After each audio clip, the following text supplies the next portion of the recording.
bienvenue dans ce nouvel épisode dans lequel nous allons parler de comment gérer la critique. Ah, vaste sujet, on se retrouve tout de suite.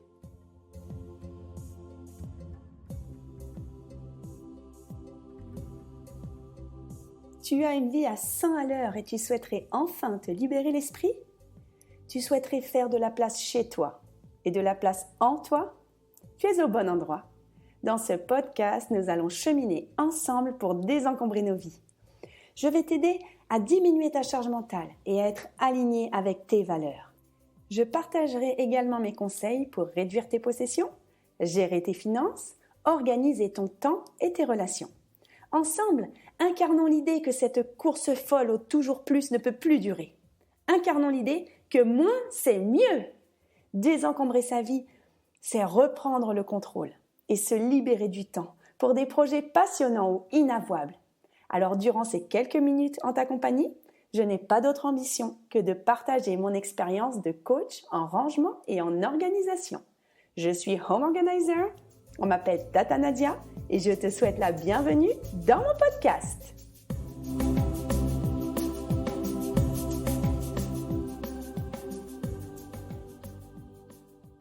On parle aujourd'hui du sujet de gérer la critique, gérer les paroles des autres, gérer l'image de soi. C'est un sujet que j'aime beaucoup parce que j'ai beaucoup évolué dans ma vie, sur mon chemin de désencombrement de ma vie, de désencombrer mon esprit et dépolluer surtout des mauvaises choses. En fait, c'est très simple. Il y a 10 ans, j'étais comédienne à Paris. Je jouais un spectacle de One Woman Show. Et j'ai été baignée très très vite dans ce que c'est que gérer la critique. Parce qu'en fait, quand on joue au théâtre, on a il y a des sites sur lesquels les gens réservent leur place de spectacle et sur lesquels on peut mettre des avis. Et en fait, les spectacles sont ensuite classés en fonction des avis des spectateurs. Donc c'est un énorme poids qui repose sur les épaules parce qu'on se dit, déjà, quand on s'expose à jouer au théâtre, on a envie d'avoir de l'amour. On a envie que les gens nous aiment. On a envie d'avoir des bonnes critiques, que les gens nous disent « C'était extra, la comédienne était très belle, son écriture était fine et elle a très bien joué. » Bien sûr, c'est ce qu'on espère et c'est un peu pour ça qu'on le fait. Je pense que c'est beaucoup un manque de confiance en soi. C'est beaucoup de besoin d'amour. Et en fait, ce qui est intéressant, c'est que dans les critiques que je recevais, puisque donc j'étais auteure de ma pièce de théâtre et comédienne, et en fait, ce qui était intéressant, c'était que, 99% des critiques, elles étaient très bonnes. D'accord ? Oh super, on s'est bien marré, on a passé une bonne soirée, Nadia elle est sympa, Nadia elle est super, Nadia elle est super. Ça flattait mon ego. J'étais très heureuse de ça. Je connaissais pas les 4 accords Toltec à l'époque. D'ailleurs, si tu veux, mon podcast, épisode numéro 2, c'est les 4 accords Toltec et il y a quelque chose sur la critique et comment gérer l'œil extérieur, si ça t'intéresse. Donc en fait, la plupart du temps, c'était très bien, j'étais contente, je me disais « Waouh, je suis géniale ». Et puis, une fois, 1 ou 2% des gens disaient « J'ai pas aimé, c'était pas bien, alors je sais pas, c'était mal joué, c'était mal écrit, elle avait une tronche tordue, j'en sais rien ». Et là, le problème que j'avais, c'est que je faisais vraiment un foin, c'est-à-dire que si j'avais une mauvaise critique, mais j'étais angoissée, je commençais à avoir des sueurs, je commençais à avoir mal au ventre. J'en ai parlé aussi dans mon épisode Gérer les émotions. Moi, quand je suis angoissée, je file aux toilettes parce que j'ai la courante, pour être polie. Et vraiment, c'était hyper dur pour moi à gérer. Pareil, s'il y a des vidéos qui étaient mises sur YouTube, si j'avais une mauvaise... un mauvais commentaire, c'était hyper difficile pour moi à gérer. Je me remettais entièrement en question. Si quelqu'un mettait un commentaire très précis sur une partie du spectacle, tout de suite, je me disais, il faut que je la réécrive, ça va pas. Alors que je ne me disais pas, 97%, 98% de gens, ils sont très contents. Non, non, non. Ça, c'était normal. Pour moi, c'était mon cerveau, c'était normal. D'accord ? Mais je me focalisais sur les plus mauvaises critiques. Et ça, c'était très, très, très handicapant pour moi. Et je me suis rendu compte avec le temps que ça allait vraiment sur le regard des autres, sur le fait de quelle importance j'accorde à la critique et au regard des autres vis-à-vis de moi, c'est-à-dire sur mon physique, sur mes productions, sur mes œuvres. sur ce que je fais dans la vie, sur ce que je reflète comme image. Et vraiment, c'était douloureux. C'était vraiment douloureux, c'est le terme. C'était douloureux pour moi. Pourquoi ? Parce que je n'appliquais pas le principe, donc le deuxième accord Toltec qui est « quoi qu'il advienne, n'en fais pas une affaire personnelle ». Pourquoi je dis ça ? Parce qu'en fait, la personne, par exemple, si elle disait, je sais pas moi, c'est mal joué, en fait, c'était sa référence, d'accord ? C'était sa référence, c'était son avis, et en plus, avec le temps, je me suis dit que j'ai le droit de respecter les avis des autres s'ils sont différents des miens, même si ça me touche moi. Si un jour je porte une robe, aujourd'hui je porte une robe couleur corail, si quelqu'un trouve que le corail c'est très moche et qu'il va dire, il va penser que ma robe est moche, ben, en fait il a le droit. Moi il y a des couleurs que j'aime pas et je m'en veux pas et je me flagelle pas de ne pas aimer le beige. Je trouve que les gens qui portent du beige, je trouve que ça les met pas en valeur. Mais je respecte ma pensée, donc il faut que je respecte que les autres n'aient pas les mêmes goûts que moi et que les autres ne m'aiment pas forcément. Donc ça c'est très difficile parce que ça demande de se mettre dans plusieurs états d'émotion et dans plusieurs réflexions. Déjà, donc quoi qu'il advienne, n'en fais pas une affaire personnelle. Ce que la personne pense, ce que la personne dit, ça la regarde. Ce sont ses filtres qui sont appliqués. Ce sont ses émotions, ce sont ses valeurs, ce ne sont pas les miennes. Ça, c'est la première chose. Deuxième chose, ça veut dire que je n'existe pas que dans le regard des autres. Il faut que j'existe dans mon propre regard. Il faut que je me trouve de la valeur. Il faut que je me trouve de la fierté, mais moi-même.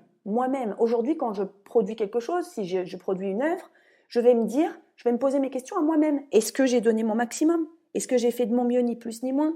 Est-ce que ce que je donne, ça a de la qualité ? Est-ce que ça apporte ? Par exemple, je vais bientôt lancer un nouveau programme pour devenir home organizer. Okay ? C'est le deuxième programme que je vais sortir. Je me pose vraiment les questions de est-ce que ça va avoir une utilité pour mes clientes ? Comment faire pour y mettre le maximum de mon énergie, le maximum de ce que je connais, de mes compétences ? Comment ce programme va pouvoir arriver à son but qui est se dégager de l'argent à la fin du mois, en plus de ses revenus ou de manière principale ? Donc je me pose des questions vis-à-vis de moi. Je ne me dis pas qu'est-ce que les gens vont penser si je fais ci, qu'est-ce que les gens vont penser ? Non. Je me dis, moi, est-ce que je vais être satisfaite de moi ? Et je me focalise aussi sur, bien sûr, le respect de la cliente, mais vis-à-vis de moi, est-ce que je vais être fière ? Est-ce que je vais être satisfaite de ce que je donne ? Et ça, c'est déjà la priorité, se remettre soi-même au centre de ses émotions, au centre de ses pensées, au centre de ses valeurs. Puisqu'il faut savoir que, ça j'ai mis très longtemps à me rendre compte que on n'a pas tous les mêmes systèmes de pensée. Avant, quand on est petit, on a une éducation, on valide des accords, comme je le dis dans le podcast des 4 accords Toltec. On est d'accord qu'il ne faut pas voler, on est d'accord qu'il faut se faire belle quand on est une fille, on est d'accord qu'il faut ceci, il faut cela, mais en réalité, ce sont des accords qu'on a passés. Donc moi, aujourd'hui, je passe des accords avec moi-même, je reste droite dans mes accords, que j'appelle aussi mes valeurs, et c'est tout. En fait, ce que les autres pensent, je le respecte pleinement, mais ça n'est pas moi ou ça ne correspond pas à mes propres accords, donc j'ai pas de problème avec ça. Alors maintenant, ce qui est intéressant, c'est que dans mon chemin de vie, dans mon chemin de réflexion, dans mon chemin de développement personnel et de désencombrer sa vie, j'ai pendant longtemps, et j'en suis encore à essayer de désencombrer mon cerveau, de pensées parasites, de pensées qui me traînent en arrière, qui me polluent. Et en fait, j'ai beaucoup analysé quand moi je critique, d'accord ? Parce que c'est bien beau de gérer la critique des autres, mais qu'est-ce qui se passe chez moi ? Qu'est-ce qui me traverse quand moi j'émets un jugement ou quand moi j'émets une critique ? Je vais te donner un exemple très concret qui est très intéressant. Il y a une personne qui s'appelle Chloé Bloom, que tu connais peut-être, qui est une femme qui a la trentaine, qui est très jolie, qui fait du développement personnel et avec qui j'ai eu la chance de partager un sommet dans lequel on a été conférencières toutes les deux. C'est un sommet en ligne. Et cette Chloé Bloom, je l'avais vue en conférence en vrai, d'accord, il y a quelques mois. Et en fait, la particularité de Chloé, c'est que elle a un physique très avantageux, elle est très jolie, elle a une poitrine assez généreuse, elle porte pas de soutien-gorge, elle se met très en avant physiquement, elle a tout pour plaire, elle a tout pour elle. Et en fait, je me suis dit, c'est marrant parce que aujourd'hui, l'image qu'elle me renvoie, c'est que je trouve qu'elle a raison. Elle a raison d'assumer son corps, elle a raison si elle a envie de montrer son corps, de le faire. Elle a raison de parler de sa vulnérabilité. elle a raison de mettre en avant son corps et ses formes, etc. Mais je me suis dit, c'est marrant parce qu'il y a 10 ans, j'aurais pas eu ce même regard critique envers elle, j'aurais eu une critique négative. Parce que moi-même, je suis sur un chemin d'assumer mon corps, d'essayer de, par exemple, de ne pas porter de soutien-gorge. C'est quelque chose qui est très difficile pour moi parce que j'ai peur du regard des autres, j'ai peur que ça se voit. Je suis très pudique, donc je travaille sur ma pudeur parce que je me dis, la pudeur c'est bien, mais il ne faut pas que ça nous empêche les choses, il ne faut pas que ça nous cadenasse. Il faut qu'on soit au clair avec soi et avec ce qu'on veut. Et moi, je me suis rendu compte que j'ai de la pudeur par obligation pour les autres, par gêne vis-à-vis des autres. Et en fait, j'en reviens à Chloé Bloom, j'ai trouvé intéressant de me dire, qu'est-ce que me renvoie son image? Qu'est-ce que ça va rechercher chez moi? Qu'est-ce que la critique ou le jugement que j'émets envers les autres, qu'est-ce que ça appelle chez moi? Qu'est-ce que ça va chercher?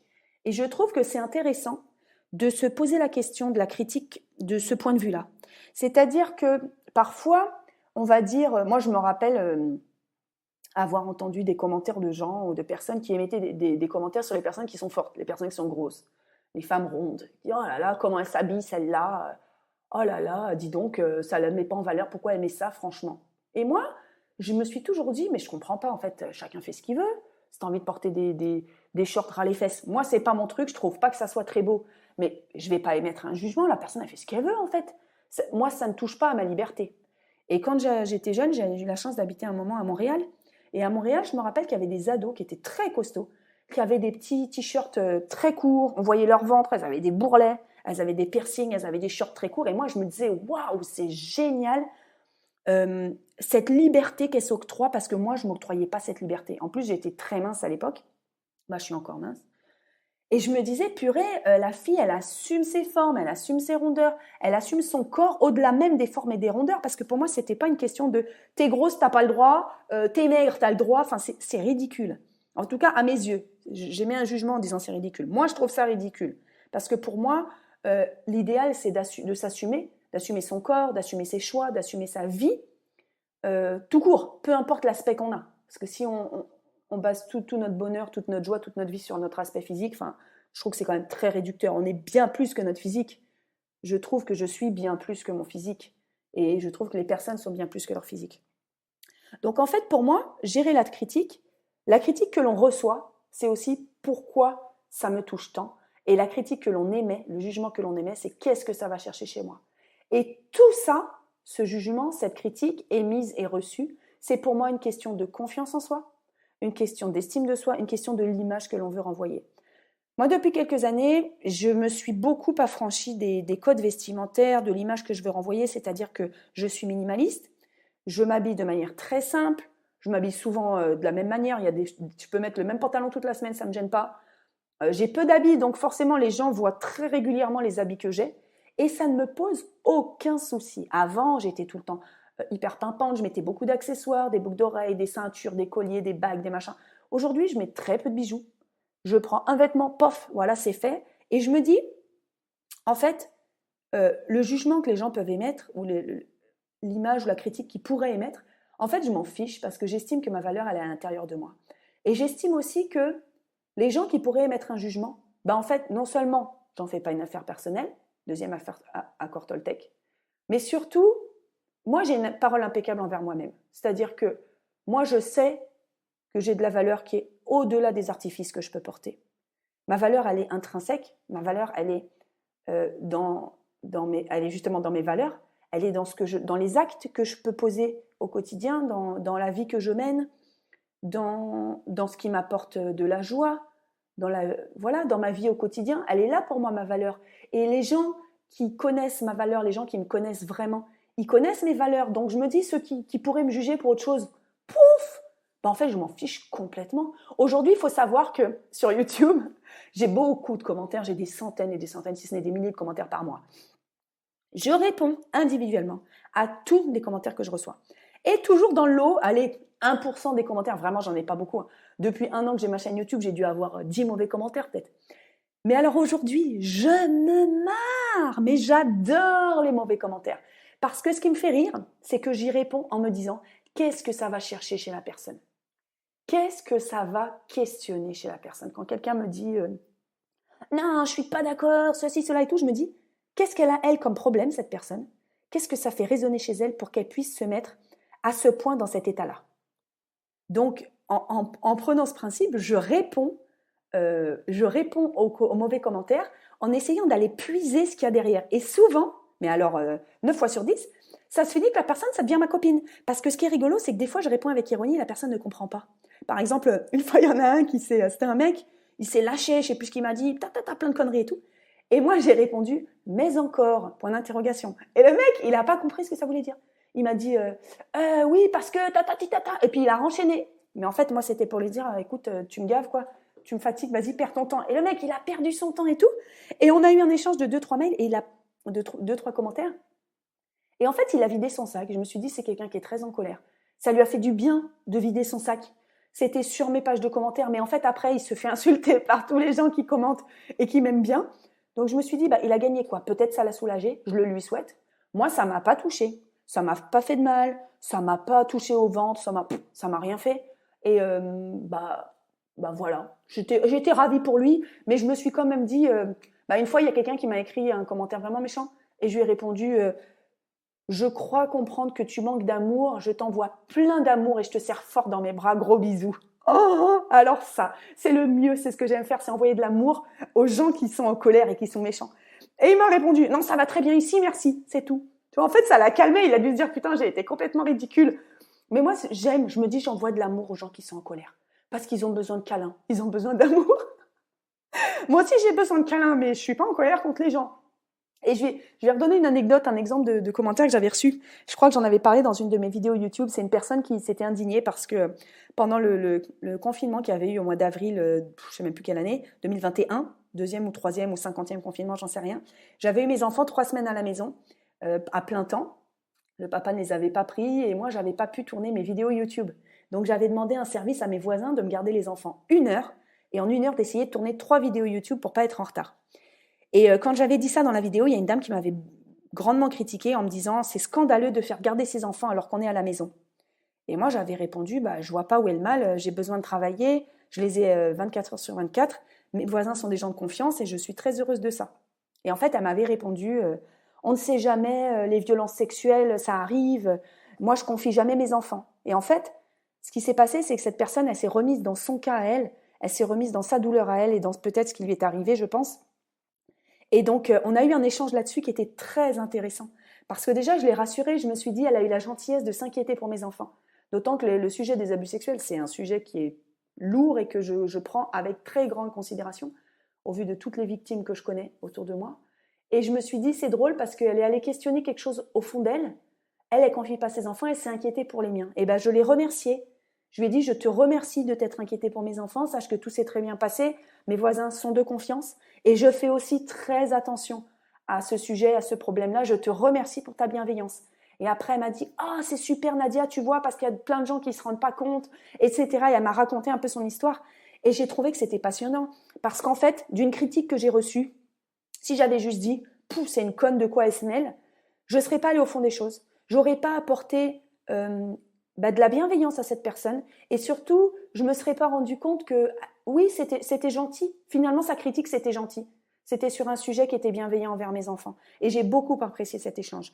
Donc, ce que je voudrais te dire, ce que tu peux te dire à la suite de l'écoute de ce podcast, c'est que aujourd'hui, si tu as tendance, toi, facilement à émettre des jugements, quand tu vois quelqu'un passer dans la rue, tu émets un jugement sur le physique, essaye de te poser la question, qu'est-ce que ça te renvoie, toi, sur ton physique? Est-ce que toi, tu as un problème à te mettre en avant? Est-ce que toi, tu n'acceptes pas ton physique? Peut-être que tu as des rondeurs, peut-être que tu es trop maigre, peut-être que tu aimerais t'habiller de manière plus légère et tu n'oses pas. Qu'est-ce que ça te renvoie? Est-ce que ça ne serait pas de l'envie?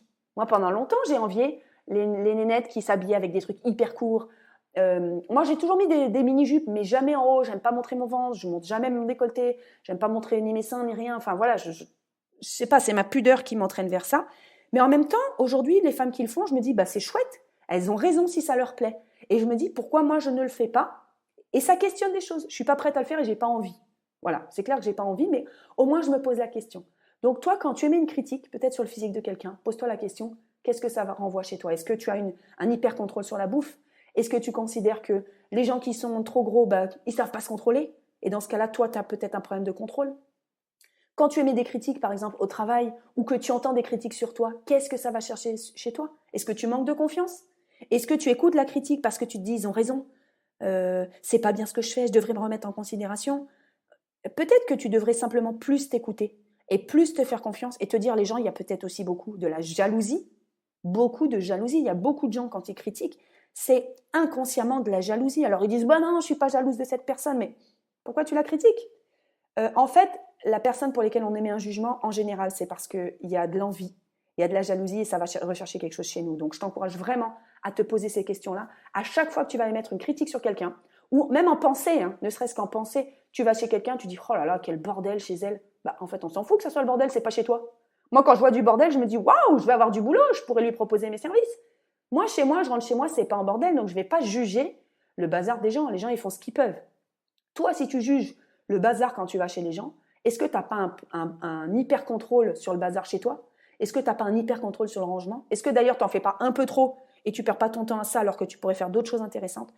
Pose-toi toutes ces questions, c'est vraiment ce que je t'encourage à faire.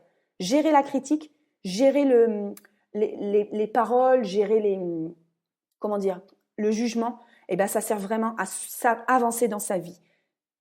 Ça sert vraiment à se poser les questions sur qu'est-ce que je ne veux plus chez moi, qu'est-ce que je veux désencombrer dans ma vie, dans mon esprit, quels sont les sujets auxquels je ne veux plus accorder d'importance. La critique, je m'en fous maintenant. Les gens, ils peuvent dire ce qu'ils veulent de moi. Là, je parle vraiment de moi, mais tu peux être amené à ça.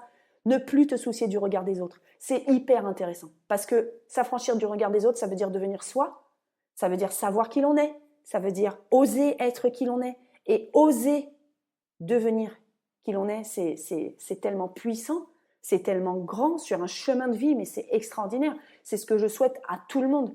Oser briller sa lumière, oser dire qui l'on est, oser assumer ses choix. Ça, c'est s'affranchir du regard des autres. Et je pense que ça peut commencer par comment on gère la critique et le regard des autres. Donc j'espère que cette notion était claire, j'espère que ça t'a plu. N'hésite pas si tu connais quelqu'un dans ton entourage qui pourrait être intéressé par ce sujet, qui vit mal. Alors, quelqu'un qui vit mal la critique, d'accord, qui vit mal le jugement des autres, tu lui envoies, mais plus subtilement. Quelqu'un dans ton entourage ou plusieurs personnes dans ton entourage qui sont des gens qui ont tendance à beaucoup critiquer, à beaucoup juger, envoie-leur ce podcast. Subrepticement, tu dis rien, tu dis « Ouais, je connais une super Nadia, une super nana, une super Nadia. Je connais une super nana qui a un podcast, regarde le dernier épisode. » Et tu dis rien. Et en général, les gens qui critiquent beaucoup, ils vont pas se reconnaître. Il faut savoir que ce qui est intéressant, c'est que les gens, ils se reconnaissent jamais dans leur travers. Donc, t'inquiète pas. Ces gens-là ne vont pas se dire que justement, tu les critiques. Ils ne vont pas se dire que justement, tu les juges. Ok? Donc, partage ce podcast. Tu es ma meilleure publicité et la seule, bien sûr. Et voilà, je lancerai très bientôt mon nouveau programme pour devenir home organizer. Donc, si ça te plaît, eh ben, on en parlera très bientôt. Je te donnerai les dates, je te dirai un petit peu de tout. J'espère que tu as été contente de ce sujet, que tu as été content de passer ce moment avec moi. N'hésite pas à liker, à mettre 5 étoiles, à partager sur les réseaux sociaux. Tu es ma seule et ma meilleure publicité. Je te dis à très bientôt. Gros bisous. Ciao, ciao.